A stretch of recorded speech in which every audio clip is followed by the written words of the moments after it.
Thanks for coming out tonight. It's always fun to tell this story. We've been having a great year. We've been obviously celebrating our 250th year. We're going to walk you through some of our story, and if you're going to tell the story of Mount Pony Baptist Church and Culpeper Baptist Church, it's a story that most of you all would know. It starts with the story of religious liberty in our nation, the story of 11 Baptist preachers that were imprisoned in the Culpeper jail at East and Davis Street, and we will say that several times tonight because that's so much a part of our history, so much a part of our oral story.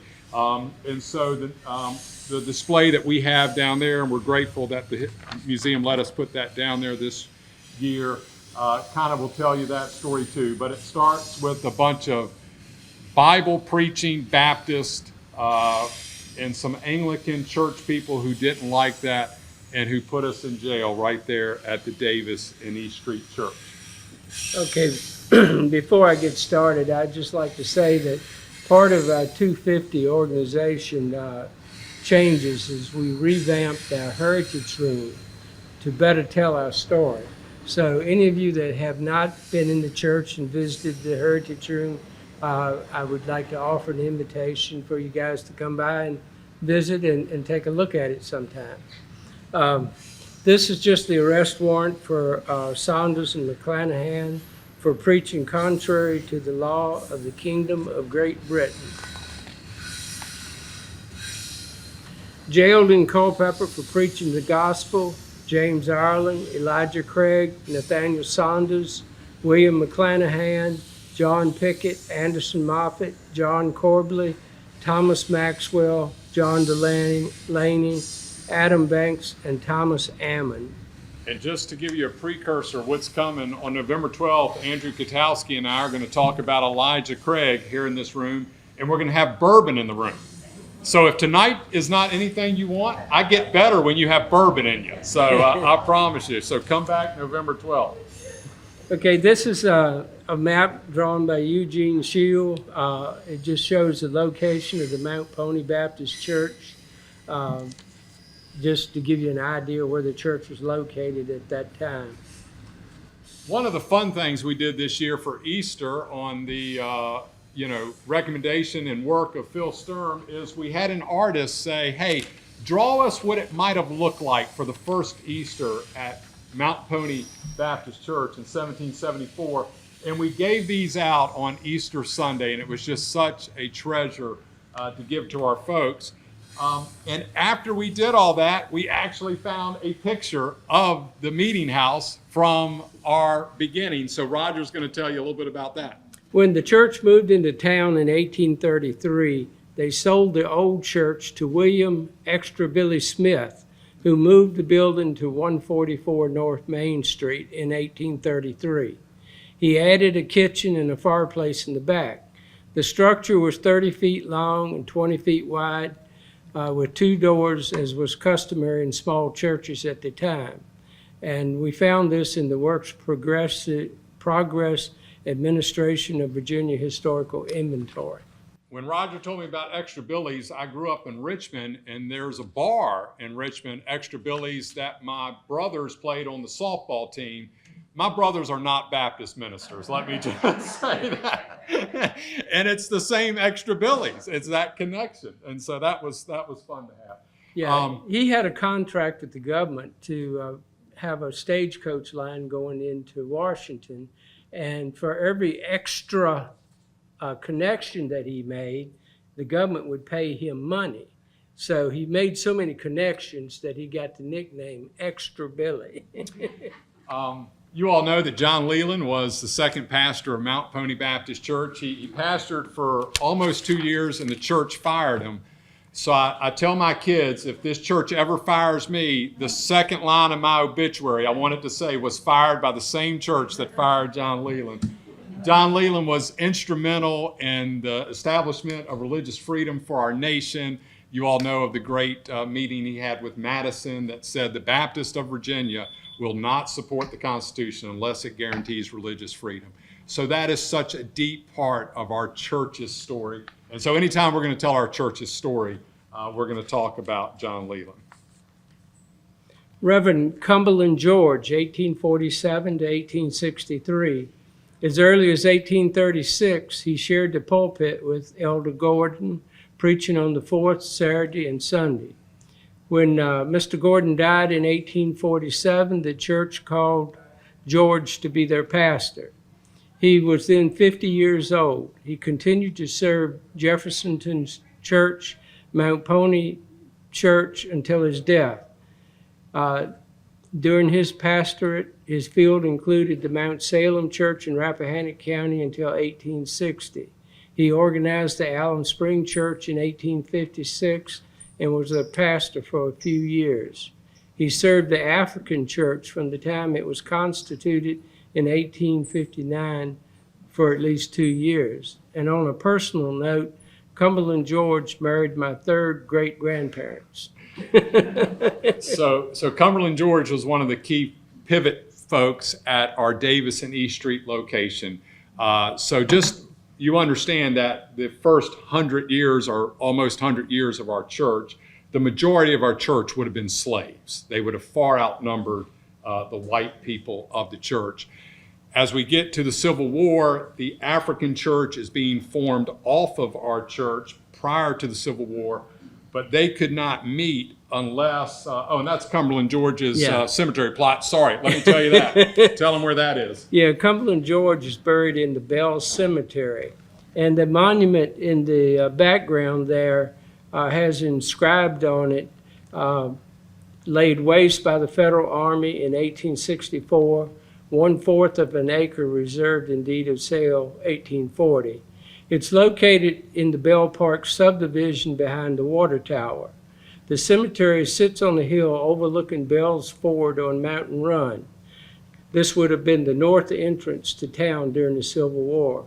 This picture was taken before Bell Park subdivision was built. And Roger has taken me over to that cemetery. You can still see that gravesite. Okay, this is the second Mount Pony location from 1834 to 1859. In 1834, Mount Pony Church moved into town on the Bells Ford lot. It was located on a hill near the old Brandy Road crossing the Mountain Run. The building no longer exists and is a parking lot for the telephone company that replaced it. And I used to deliver papers to this house when I was a kid growing up in Culpeper. So Cumberland George, as I was saying, is the pivot figure between pre-Civil War and into the Civil War.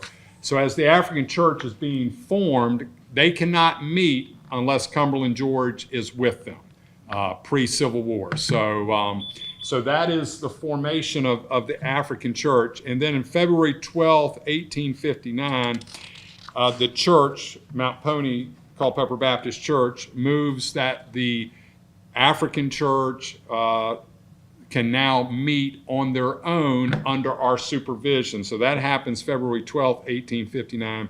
And then March 12th, 1859, we let them form, if you will, their own church. African church, again, continued under our supervision. But the Shiloh minutes from 1860 listed the African church with 95 members, obviously pre-Civil War.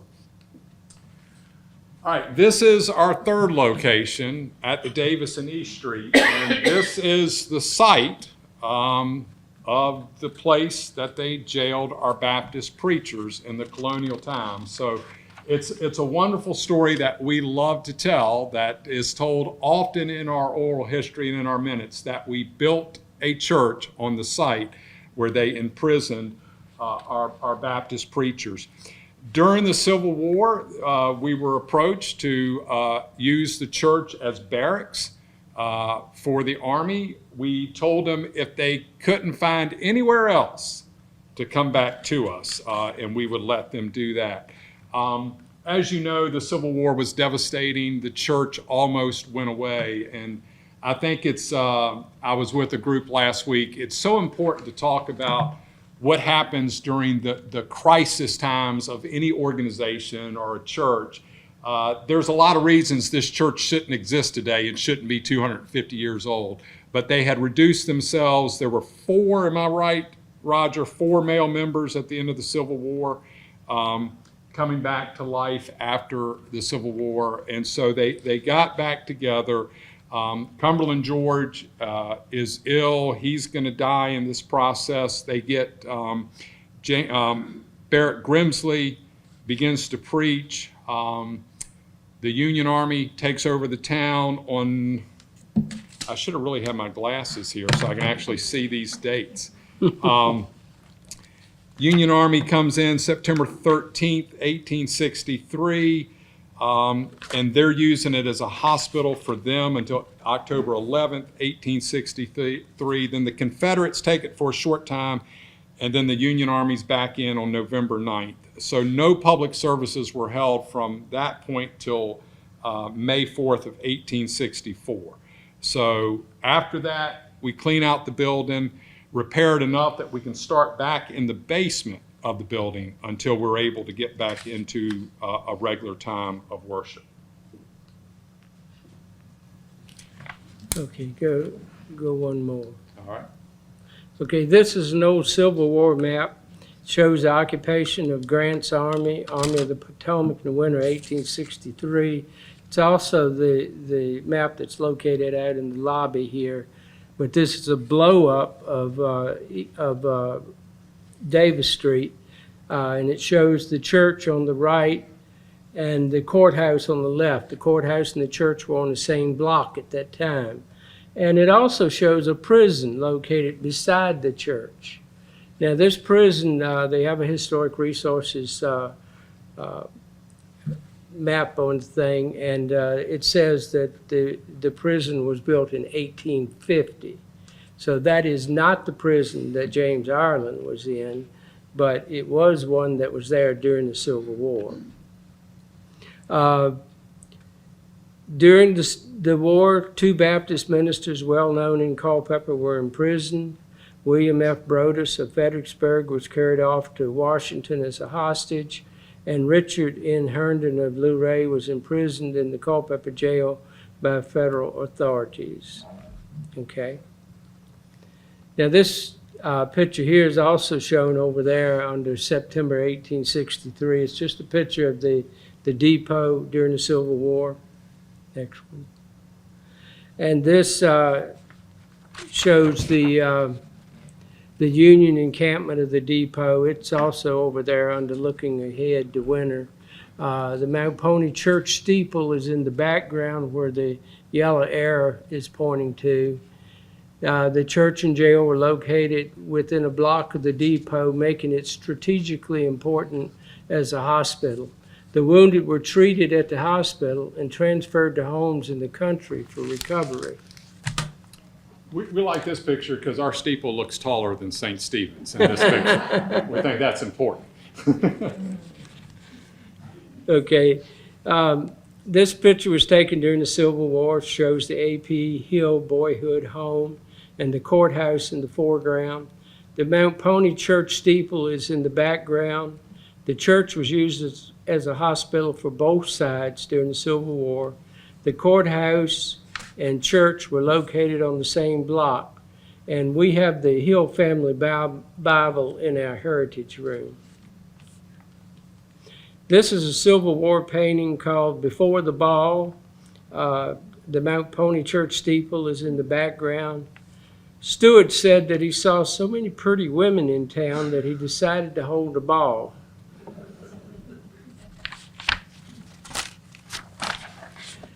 Okay, this is from the diary of Private Robert A. Moore, Company G, 17th Mississippi Regiment, dated July 17th, 1861, from the Confederate Hospital in Culpeper.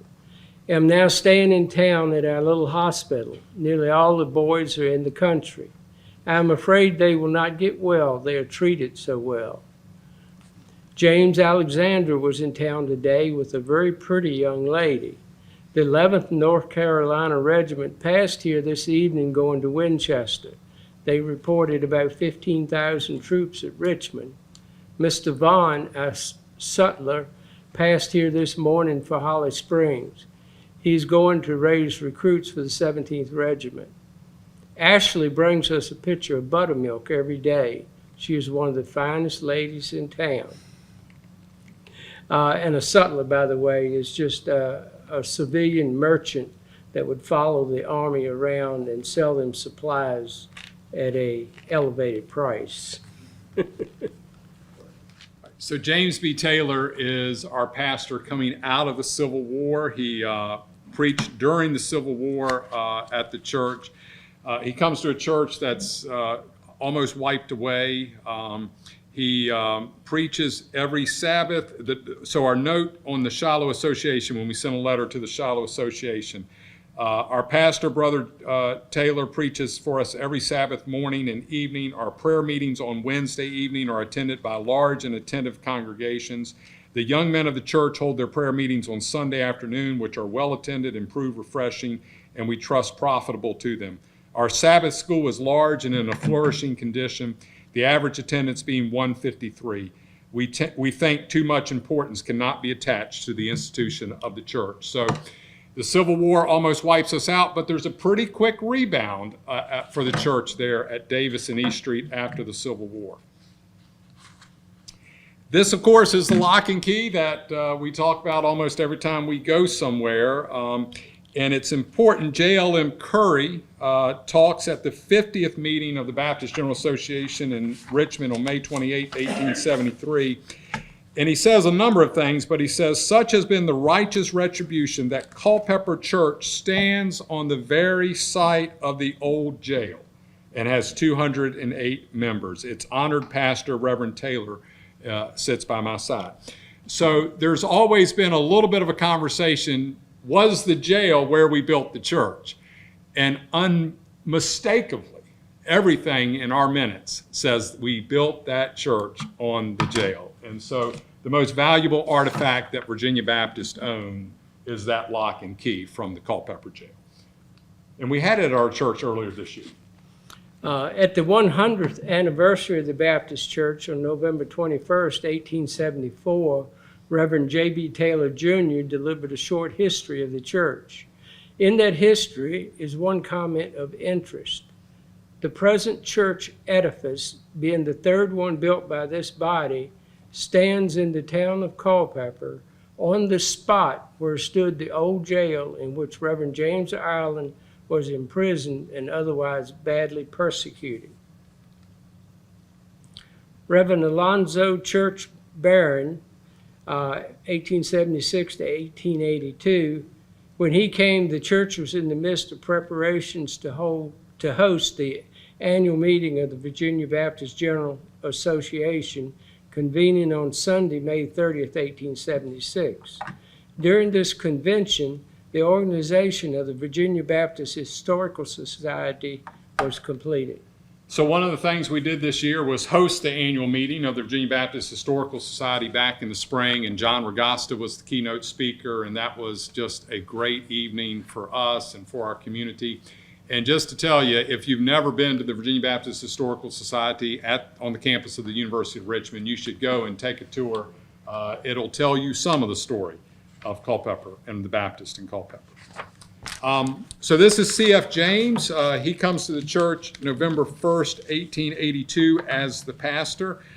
In his book, Documented History of the Struggle for Religious Freedom in Virginia, he talks again about James Ireland and the great work and the courage that these Baptist preachers showed as they preached the gospel.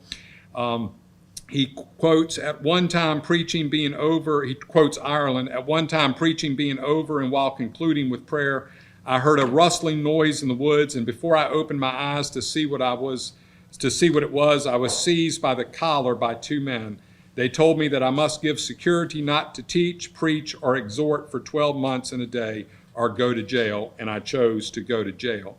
And then Fenton James says the jail in which he was confined with many attendant incidents of outrage and cruelty was at Culpeper Courthouse on the spot where the Baptist Church now stands. Again, we want to just hit this a lot because it is so much a part of our story. And then William Hatcher, who's one of the legendary Virginia Baptists and preaches all over the place, he comes to Culpeper Baptist for revival meetings in November of 1885. and again in the summer of 1887. And what they said about those meetings is Culpeper has never before felt nor witnessed such a deep and all-pervasive religious awakening as this. The news has spread throughout the region roundabout, and the brethren are coming up to Culpeper as the tribes went up to Jerusalem. It's the most remarkable work of grace that I ever saw. So again, the contrast of they're throwing us in jail in the 1760s. By the 1780s, we have had such a movement that Virginia Baptists have enough political power to have influence on the Constitution. We go through the Civil War in 1860 and the devastation that everybody experiences. The church is almost gone. By 1885, 20 years later, we're seeing this revival movement among people here in Culpeper. Reverend E.W. Winfrey, 1889 to 1931. After Dr. F.E. James' resignation, a call was extended to Reverend E.W. Winfrey, and he assumed his pastorate December 15, 1889.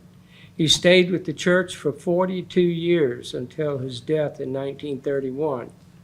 He had been at the church for almost 3 years when the church burned on the night of October 6, 1892. Much of his ministry was dedicated to raising money to build a new church. The church met in the old Methodist meeting house during the time of rebuilding.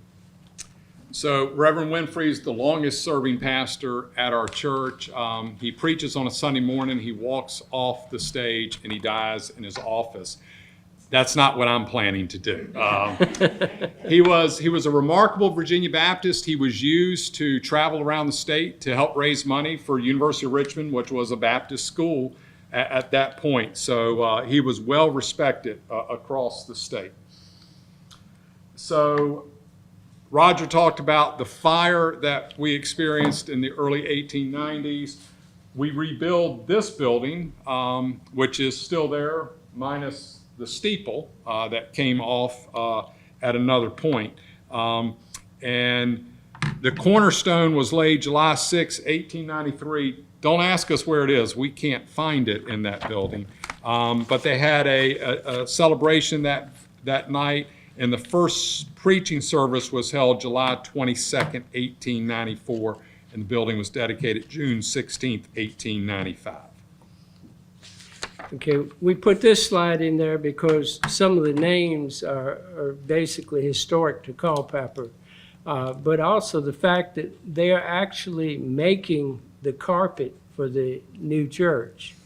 I can't imagine calling a meeting today and saying, hey, we're going to make some carpet at church tonight. Come join us. Okay, in 1898, R.B. McCoy was given permission to use the gas plant belonging to the church to supply light for his drugstore, and in return he paid for all materials. In 1905, it was decided to wire the church for electricity as part of an improvement program. Later, heated water was provided for the baptistry, toilets were installed, the old hot water system was replaced by a steam heating plant, the slate roof was replaced, and the main auditorium was painted and carpeted. And that weird-looking arrow there points to the McCoy drugstore, which is on the opposite corner from the church. Reverend Winfrey is buried out in the Masonic Cemetery, and again, it's a treasure for us that we can still move around Culpeper and remember some of the great pastors that have gone before us. J.T. Edwards, getting a little more modern, comes after Reverend Winfrey, and normally we would say when you follow a pastor that's been at a church for 42 years and died in the church, that the next pastor is not going to be that successful. It's a little hard to follow the legend, right? J.T. Edwards comes in and follows the legend. The church has a remarkable period of growth during his time at the church. During his time, they build the educational wing behind the church. In 1933, during the Depression, that's how this church is growing, that they build a building like that. And just for fun, the town sewer pipe goes directly underneath that building. I've talked to Public Works and said, what happens if y'all got to get to that sewer pipe, and they've said you don't want to know. J.T. Edwards also is the pastor when he has this great vision for starting the retirement community, the Baptist Home for the Aged, primarily for Baptist pastors and missionaries who need help in their senior adult years. He has this incredible vision. Culpeper Baptist walks alongside with him and encourages him to create that vision. And well, there's the Sunday school wing. I should have moved ahead a little faster, that they built in 1932. So that, if you don't know it, is the first home of the Baptist Home for the Aged. It's the Millman House, still standing. And so they move in there and then eventually move out to where they are. If you've been around Culpeper, you're familiar with these buildings. Moved into in 1950s. We knocked them down in 2018. But it's a remarkable legacy. And if you don't know this, so Culpeper is one of now 5 Virginia Baptist homes for the aged. They're called Lifespire communities now, all across the state. And it's fun to tell people that sometimes wonder, well, why do they have one in Culpeper? And I say, if they didn't have one in Culpeper, we wouldn't have one anywhere. That's where it started. And J.T. Edwards had this remarkable vision. I think one of the things, we tell you always the positive side of a church. There's always the other decisions that we made. One of the things the church did when J.T. Edwards was pastor is say, you can be our pastor or you can run the retirement home, but you can't do both. And at that point, he went to run the retirement home. And I've always wondered, what if we didn't make that choice? What if we had connected them always? So that's, when I came to pastor Culpeper Baptist Church, people said, well, it's pretty traditional and it's pretty stodgy. And I'm like, this has been a church of innovation throughout its history. Not too many churches have that on their resume, that they started a retirement community. And that's obviously the new building today. Okay, this is a picture of the Vacation Bible School, June 13th through the 24th, 1947. The Culpeper Baptist Church's first Vacation Bible School was conducted by Miss Dudley. This is a slide inside of the church showing the children's choir. And this is a slide inside the church again showing the girls' auxiliary. And many of us who grew up in church, this always delights me. The amount of time and energy they spent to celebrate the accomplishments of children and what they were doing in an era where there wasn't maybe as much of that. And now how we're so casual sometimes. I'm always a little bit challenged when I see that took a lot to put that together in that era. Frank Cale was our pastor in the 1947 and 1957. It was really fun. We've been welcoming back people all year long on Sunday morning that have been from our past. We had his son with us last month. And his son, I told several people this, his son spoke of such great reverence for his dad. His son's in his 70s. And I thought, boy, I wish all of us would live our lives in such a way that our children would speak of us the way that his son spoke of him. So Frank Cale is also a legend. I kind of say that I've heard all of the previous pastors. Nobody ever says anything remotely negative about Frank Cale. They loved him. He was such a great pastor of our church. And again, it's a remarkable period. You go from E.W. Winfrey to J.T. Edwards, and you're like, well, the next one's not going to do good. You've had 2 legends. And then you come to Frank Cale.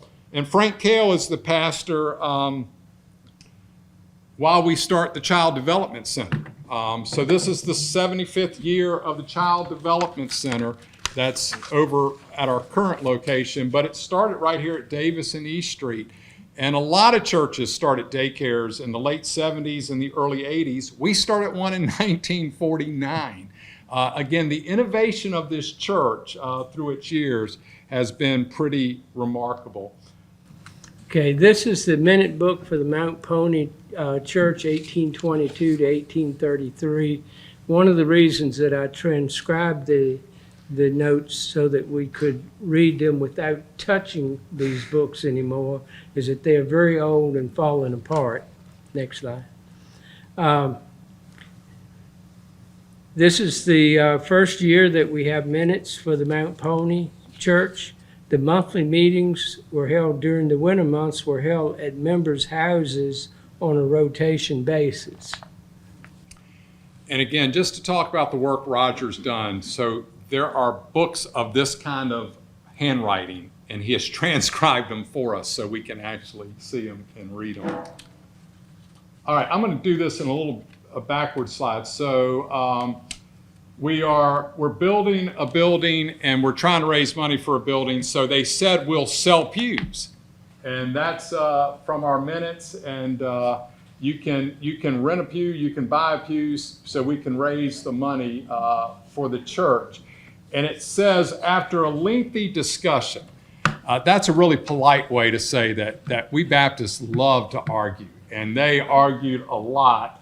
And they said, we're not going to sell pews because Baptists are typically, very democratic and congregational, if you will. There's not a hierarchy in the Baptist church. So they say, we're not going to sell these pews.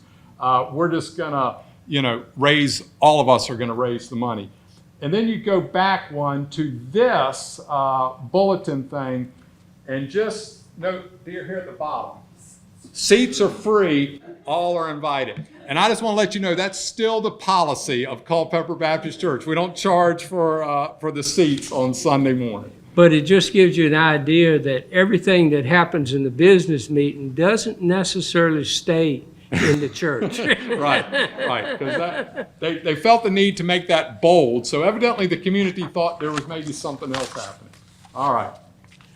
Okay, church discipline was a part of the business meetings. A member could be excluded from the church for unchristian conduct, which included a trial before the church. Members that expressed repentance for their sin could be accepted back into the membership. And because of Roger's work, I've read a lot of these minutes, and this was not flippantly done. This was very involved. There would be multiple meetings. The person would be able to come and give reason for their behavior or give witness to a different behavior. And occasionally there would be a redemption, right? They get it right. But there was a lot of excluding that was happening in that era. Okay, the reason I put this slide in there is because of the comment at the bottom says Sister Sims at Georgetown.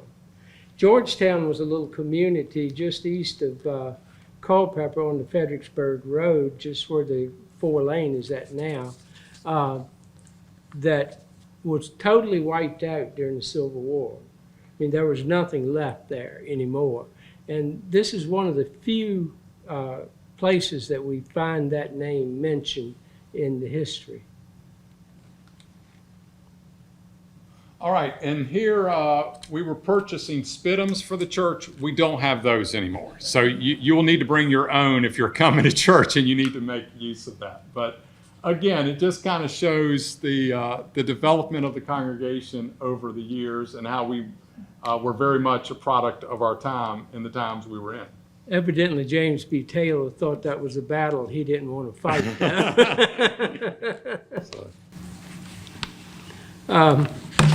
And this is a very interesting lady that was a member of the church.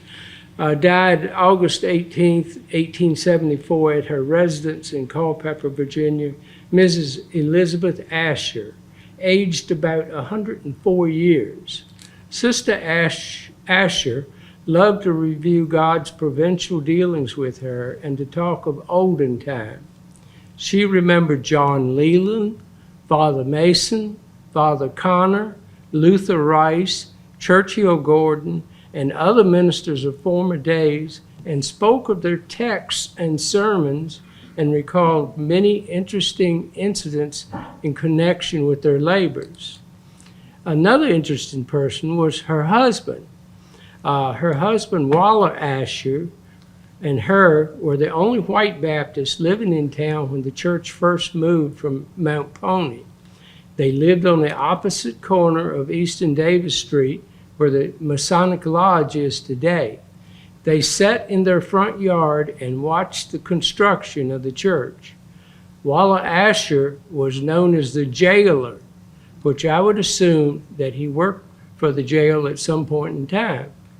He was a member of the Mount Pony Church, showing up in the earliest 1822 membership roll. At some point, he was excluded from membership, but unanimously restored at a church meeting on November 23, 1858. He died October 26, 1862, at the age of 81 years, and is buried in the Fairview Cemetery. Some of you will remember John Farrar, who was our pastor for 30 years, almost 30 years. His wife Julian was a great artist, and she made this watercolor of the Davis Street Church without the steeple on it. And that's a treasured image for us as we think about his great ministry here in Culpeper. And I think Reverend Farrar married a lot of people in Culpeper. He was kind of the town chaplain during his time. And his son will be back with us in December for a welcome back. But we were here, and I meant to say this earlier, we were back at our Davis Street Church on Sunday. We're grateful to Bishop Smith and the Free Gospel Church to let us come back. And we went back with Antioch Baptist Church. And to our knowledge, that's the first time that both of our churches have been together at that location since the Civil War. And we just had a brief service. We took some pictures, and it was just, it's a remarkable time. And I always think we need to talk about this as a community. That is such a valuable historical property in the center of our town. And we need to bring that building back to life and tell the story of religious liberty, tell the hard story of the Civil War, tell the story of the experience of African Americans from slaves to freedom.